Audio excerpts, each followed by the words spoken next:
खाओ खाओ, सब लोग पेट भर के खाना खाओ हैं। ये देवी लक्ष्मी का प्रसाद है, पेट भर के खाओ खाओ। हाँ, तो खाना कैसा बना है? पुलाव ना बहुत ही स्वादिष्ट बना है। ऐसा है क्या? अरे दो दो, सब लोगों को ज्यादा से ज्यादा पुलाव दो। हाँ दो। अरे सब कुछ तो दे दिया। अब पुलाव कहाँ है? पुलाव कहाँ है? पुलाव।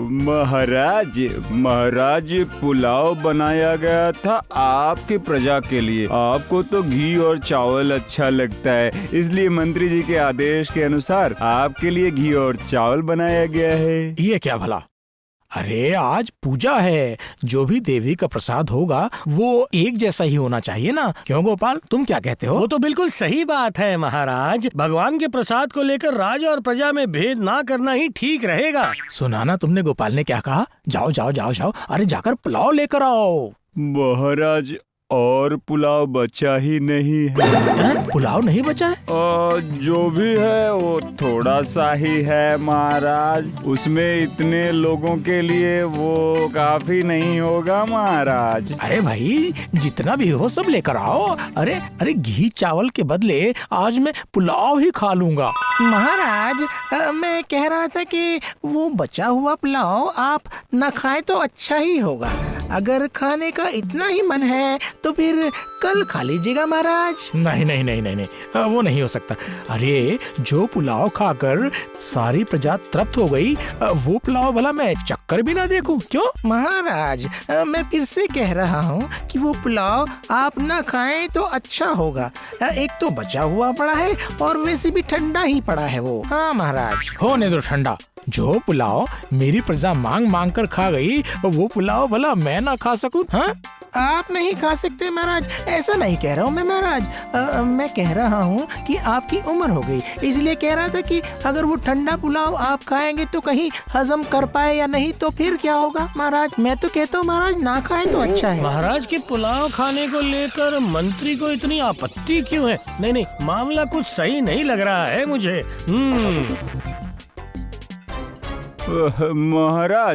महाराज हांडी को पूरी तरह से पोंछ पाछ कर बस इतना सा ही निकला है। अरे दो दो दो, लाओ लाओ लाओ। अरे इन सबको घी दो और चावल दो। लाओ भाई लाओ।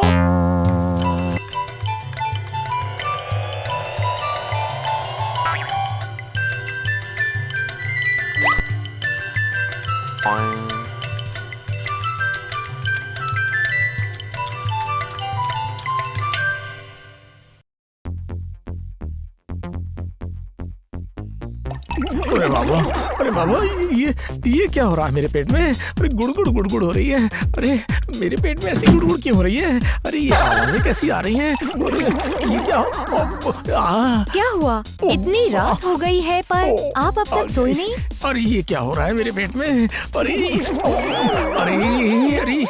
बड़ी परेशानी हो गई तो पेट में। अरे ये कैसे ठीक होगा? अरे बाबा क्या करूं मैं? अरे बड़ी परेशानी हो रही है। अरे क्या करूं?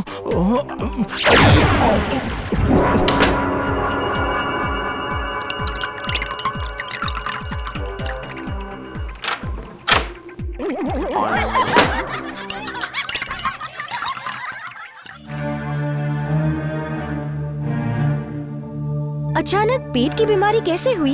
इनका हाजमा तो काफी अच्छा ही है। इनको तो बहुत ज्यादा अम्ल और गैस है और उसी वजह से इनको पेट की बीमारी हुई है ना? तो आपको कितनी बार जाना पड़ा? करीब 15 या 16 बार। देखिए पेट का दर्द कम ही नहीं हो रहा है। माँ बाप रे। मैं दवा दे रहा हूँ, उम्मीद करता हूँ धीरे धीरे आप ठीक हो जाएंगे। पर एक सवाल है, खाने पीने में क्या कुछ उल्टा पुल्टा खा लिया था?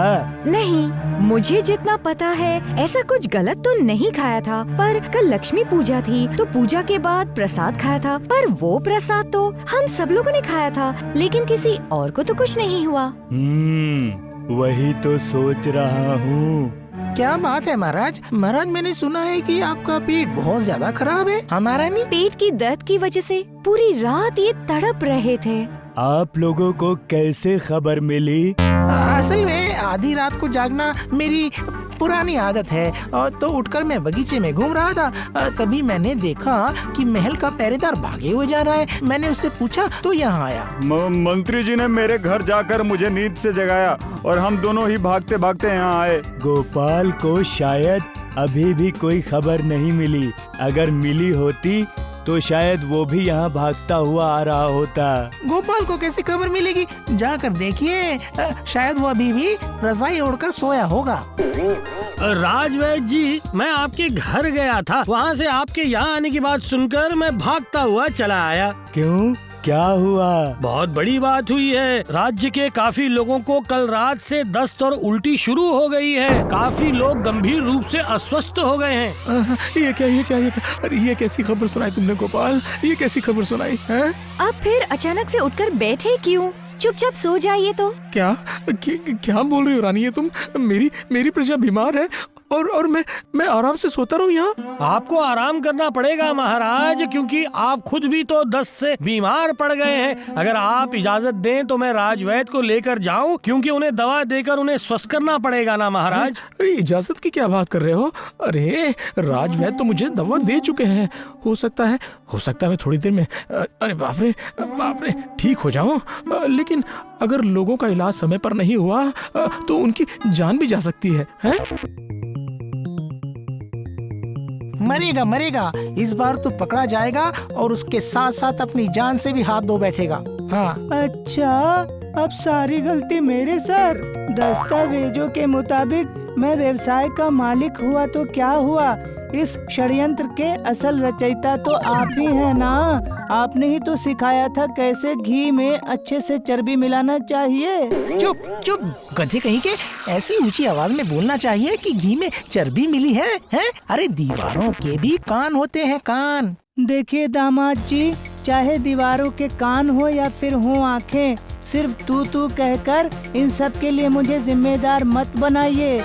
अगर मैं सच में पकड़ा गया ना, तो फिर मैं बता दूंगा कि इस कुकर्म का मैं एक माध्यम मात्र हूँ और महाराज कृष्णचंद्र के मंत्री ही असल रचयिता हैं। क्या मुझे डरा रहा है तू? मिलावट वाला घी बेचकर पैसे तू कमाता है ना? हाँ, उसमें से थोड़ा हिस्सा मेरा और ज्यादातर हिस्सा आपका है। क्या फिर से मुझसे बहस कर रहा है? एहसान फरामोश कहीं के। मेरे घर में रहकर मैंने तुझे पाल पोस कर बड़ा किया और अब मुझसे बहस कर रहा है तू? हाँ?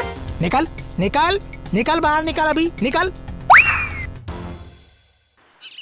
ओह, कुछ दिनों से पूरे राज्य पर इतना बड़ा खतरा मंडरा रहा था। हाँ, बिल्कुल सही कहा आपने। स्वयं महाराज को लेकर 100 से भी ज्यादा लोगों को ये पेट की बीमारी हुई है। किस्मत अच्छी है कि आप थे। आपके दवाइयों के कारण ही लोग धीरे धीरे ठीक हो रहे हैं, है ना? अच्छा, असल में माजरा क्या था?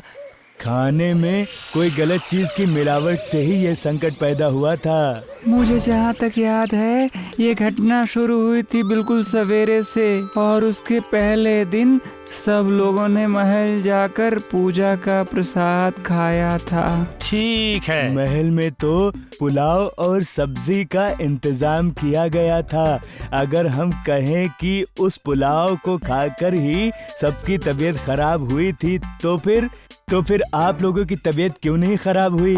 आपको याद नहीं है? मंत्री जी के आदेश अनुसार महाराज के घर पे तो घी और चावल बनाया गया था। महाराज ने जिद की वो पुलाव खाएंगे और तभी तो उन्होंने थोड़ा सा ठंडा पुलाव खाया। पर मंत्री जी ने महाराज को बार बार वो पुलाव खाने के लिए मना किया था। हाँ। मुझे उसी दिन कुछ संदेह हो गया था। पहले तो प्रजा के लिए पुलाव और राजमहल के लोगों के लिए घी और चावल, ऊपर से महाराज को बार बार पुलाव खाने से मना करना। गोपाल, तुम क्या इस बारे में मंत्री जी पर शक कर रहे हो? बिना शक किए भी तो रह नहीं पा रहा हूँ राजवैद्य जी। मुझे जितना पता है, मंत्री जी का रसोई आजकल राजमहल में हर चीज में घी डालता रहता है। हाँ। ऐसा है क्या? हाँ, मुझे लगता है उस रसोइये के इस घी के व्यवसाय के पीछे असल मालिक है। क्या बात कर रहे हो मंत्री? क्या उसने दिया था वो मिलावट वाला घी जिसे खाकर इतने सारे लोग? अभी तक तो निश्चित रूप से कुछ भी कहा नहीं जा सकता, छानबीन करके देखना पड़ेगा मुझे।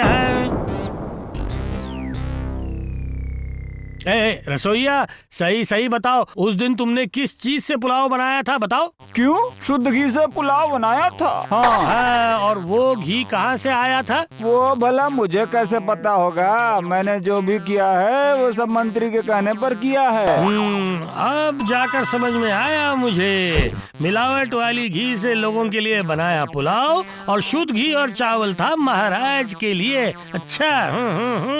अच्छा, जिस घी से तुमने पुलाव बनाया था वो घी क्या बचा हुआ है? एक कटोरी में थोड़ा सा पड़ा हुआ है। लाओ दो मुझे, मैं इसे वैज्ञानिक जी के पास ले जाकर उसकी जांच करवाता हूँ।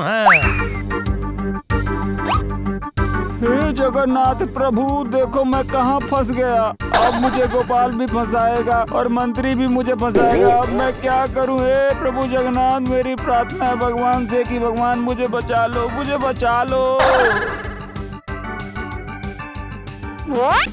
गोपाल क्या लेकर गया है? आपका और साथ में मेरा भी पिंड लेकर गया। बकवास छोड़ो, घी लेकर गया है ना? तूने उससे क्यों दिया बदमाश कहीं के घी? मैं बिना किसी गलती के फंस गया, मैं बिना किसी दोस्त के फंस गया। हे भगवान जगन्नाथ, क्या करूं? इस घी को वैज्ञानिक जी से जांच करवा के देखना पड़ेगा कि इसमें मिलावट की मात्रा कितनी है। जरूर बहुत सारी होगी, जिसके खाने के बाद इतने सारे लोग बीमार जो पड़ गए थे। और उस ब्राह्मण रसोइये ने तो कबूल भी कर लिया है कि जो भी हुआ है वो मंत्री के आदेश से ही हुआ है। जा गोपाल से टोकरा छीन कर ले आ। अगर हो सके तो उसके सर पे 4-6 लाठी मारकर उसका सर फोड़ दे। समझा तू? जल्दी जा। अरे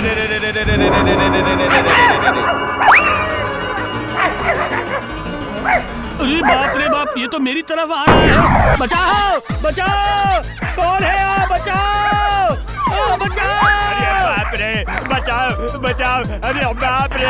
अरे गुलटे, ओ गुलटे। ये क्या, घी तो मिट्टी में गिर गया। तो फिर वैज्ञानिक जी से आखिर जांच कैसे करवाऊंगा मैं?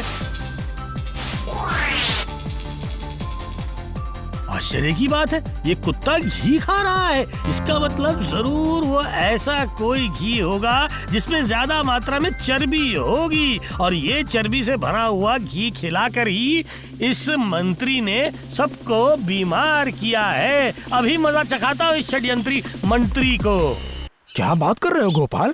थोड़े से पैसे के लालच में मंत्री ने इतना गंदा काम किया है। ठीक है ठीक है, मैं अभी उसे बुलाता हूँ और उसे बड़ी सजा सुनाऊंगा। अब देखना। इस वक्त कुछ मत कीजिएगा महाराज, क्योंकि उसके कुकर्मों का प्रमाण हमारे हाथों में नहीं है। क्योंकि उस जैसे बदमाश को अस्वीकार करने में कितना समय लगता है? तो फिर तुम मुझे क्या करने के लिए कह रहे हो? मैंने कुछ सोचा है। आप और राज्य के लोग अब स्वस्थ जो हो गए हैं, तो उसी खुशी में मैं आपको और मंत्री जी को अगले रविवार मेरे घर पर खाने का निमंत्रण देना चाहता हूँ महाराज।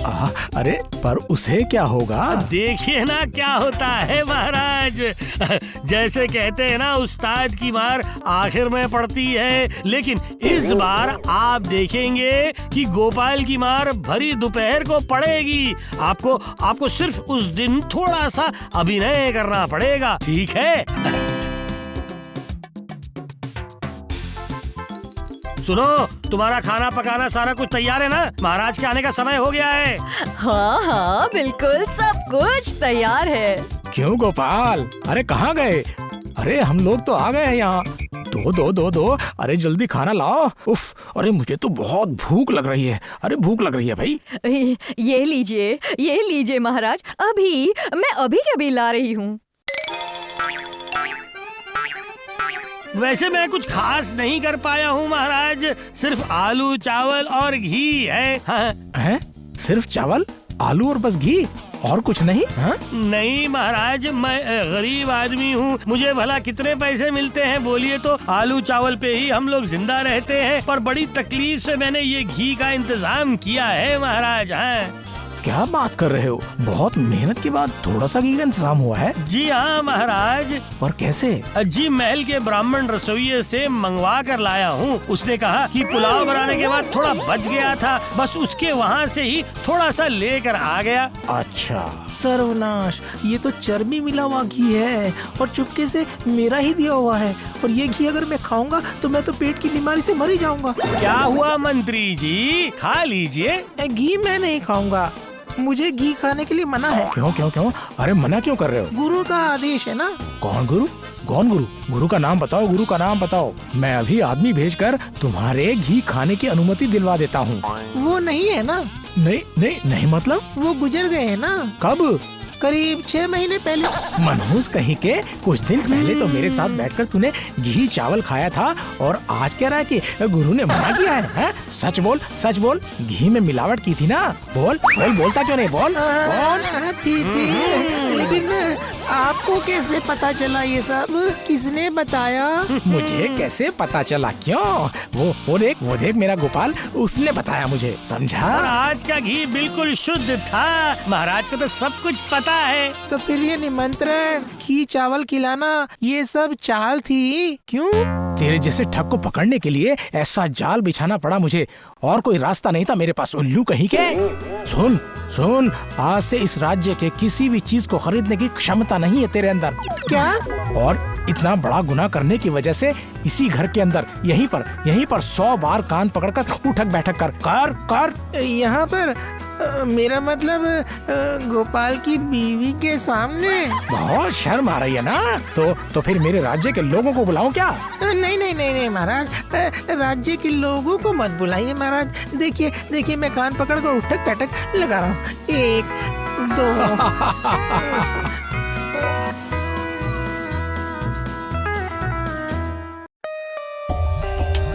For more updates, subscribe to our channel, click the show links and enjoy watching the videos.